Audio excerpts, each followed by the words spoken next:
ហើយដូរបញ្ចូលផ្ទះនេះសុខភាពល្អទេខ្ញុំថាដូចជាមិនស្អីទេបងចឹងមិនឲ្យបងសម្លាញ់កាក់កវេអត់បញ្ហាណែឆាប់យកអាមួយនេះទៅចាត់ការទៅពេលដែលចាត់ការរួចហើយបញ្ញាប់បញ្ញាល់ដូរផ្ទះជួលភ្លាមយល់ទេខ្ញុំចេះហារឿងអញ្ចឹងបងឯងចាំតែទទួលដំណឹងល្អទៅតែលឹកហ្នឹង50 ណូតាមទម្លាប់ចាស់បង70អូន30ណាឥឡូវ65 35ដាក់បងសម្លាញ់65 35អូខេយកទៅចាត់ការទៅហើយប្រយ័ត្នប្រយែងផងណាបងលាហើយណែសាប់អូខេ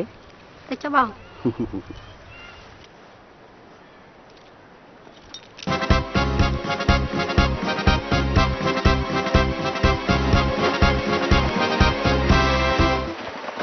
នឹងភាព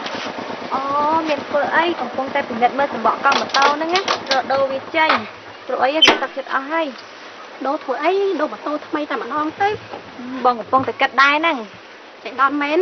ព្រឹកមិញបងខ្ញុំទៅយកម៉ូតូមកឲ្យខ្ញុំមើលគាត់ថាបើខ្ញុំចង់បានណាក៏លក់ថោកឲ្យតែបើបងឯងទិញចិត្តតែបងឯងទិញចូលចិត្តចុះគាត់លក់ថ្លៃប៉ុន្មានដែរគាត់លក់តែ$500ទេគាត់លក់ថោកម៉ូតូកាទិញដល់ជាង2000ឯណោះចុះម៉ូតូនេះមានលិខិតស្នាមត្រឹមត្រូវដែរអត់បងឃើញស្រាប់ឯតាម៉ូតូមានផ្លាកលេខត្រឹមត្រូវគាត់បងប្រុសខ្ញុំគាត់ធ្វើបាត់កាត់គ្រី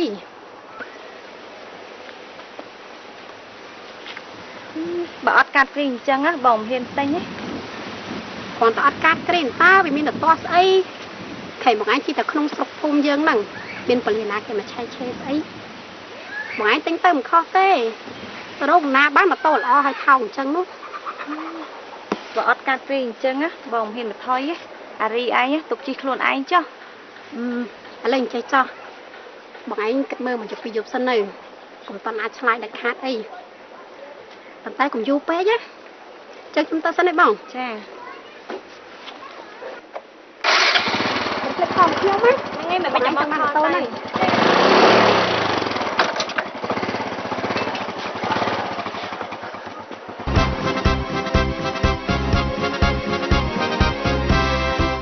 ទៅតាមណាដែរបងវត្តចូលលេងសិនណាបងមកពីជំនះស្មៅក្រោយវត្តហ្នឹងមានការអីហ៎ពីម្សិលមិញហ្នឹងខ្ញុំបានតែបងភាពពួកណៃនាំឲ្យគាត់ទិញម៉ូតូបងប្រុសខ្ញុំតែគាត់ដូចជាចង់ស្ទាក់ស្ទើរយ៉ាងម៉េចទេបាយគិតទៅមើលម៉ូតូថ្មីជ្រើកហើយថោកទៀតគាត់អត់ចង់ទិញ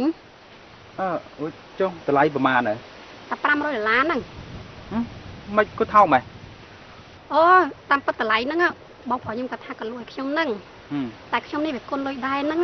ទើបចង់ចែកចាយគ្នាឯងប្រើទៅបើលួចឲ្យគេវាស្ដាយរួចចុះអាភិបវាថាម៉េចគាត់ស្មានតែអត់កាត់គ្រីបងឯងគិតមើលតែ$500ទិញតែឆាលេខកចេះមួយមិនបានផងហើយនេះអាសង់ថ្មីជ្រើងហើយថោកទៀតនេះសោបងឯងជិះមើលទៅស្រួលប៉ុណ្ណាបងឯងជិះយកតែបងភាពមើលម្ដងទៀតទៅហើយកុំឲ្យគាត់គិតយូរពេកប្រយ័ត្នខ្ញុំលួចគេបាត់ពិបាកស្ដាយក្រោយអញ្ចឹងឲ្យសោបងមកបងជិះទៅសួរភាពម្ដងទៀតមើលហើយបើគាត់មិនទិញបងឯងទិញយកខ្លួនឯងទៅបានចាំបងសួរភាពម្ដងទៀតសិនចាបងជិះទៅសិនណាចាយកទៅចុះបង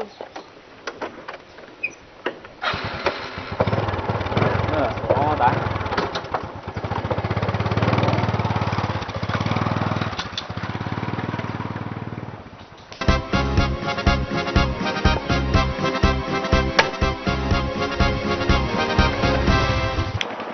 ភាពបងវត្តបានម៉ូតូមកពីណាហ្នឹងថ្មីស្អាតទៀតផងអូម៉ូតូនេះខាញ់អារីដែលខ្ញុំមកជួបចាស់នេះចូលឆ្នាំនៅគេយកមកលក់ឯងថ្ងៃមុនតែឯងមិនយកនោះអីណែមិនក៏ឯងមិនទិញទៅតន់គេត្រូវការលុយអញ្ចឹងគេលក់ថោកបងគិតមើលម៉ូតូអីលក់ថោកម៉េះកាតគ្រីអីក៏គ្មានមិនដឹងថាប្រវត្តិមកពីណាក៏មិនដឹងណែ អារីគេថាបងគេហ្នឹងយកមកលក់ឲ្យគេតែគេហ្នឹងវាអត់លុយគេហ្នឹងក៏យកមកលក់ឲ្យយើងហ្នឹងណាណែបើឯងមិនទិញទេឯងឲ្យបងខ្ចីតែ$150សិនមកចាំស្អែកបងទៅយកលុយពីម៉ែមកសងឯងវិញ បងមិនមែនណាខ្ញុំមិនចង់បងខ្ចីលុយនោះទេប៉ុន្តែបងគិតមើលម៉ូតូគ្មានលិខិតស្នាមអីផងបងទិញមិន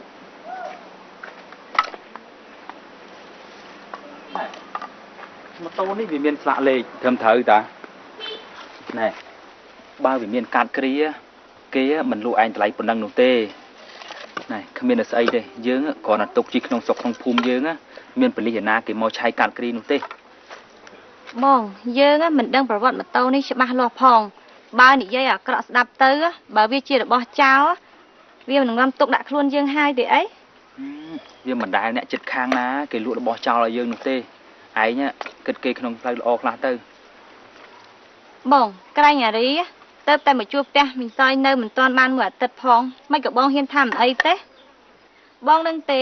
បើម៉ូតូនេះជារបស់ដែលបានមកពីអំពើចោរកម្មអ្នកពាក់ព័ន្ធទាំងអស់សុទ្ធតែត្រូវទទួលទោស តែយើងមានលួចគេណាយើងទិញគេតា បងតាមច្បាប់បើយើងដឹងថាវត្ថុណាមួយដូចជាម៉ូតូឬគ្រឿងអលង្ការជាដើមដែលយើងដឹងថាបានមកពីបទអក្រិតឬបទមជ្ឈិមហើយយើងទទួលលាក់បំបាំងរក្សាទុកឬបញ្ជូនវត្ថុនោះ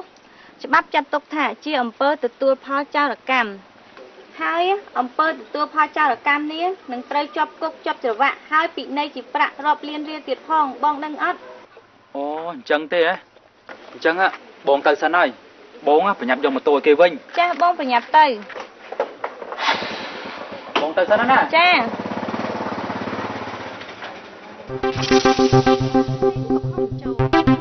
ក្រមព្រហ្មទណ្ឌនៃព្រះរាជាណាចក្រកម្ពុជាមាត្រា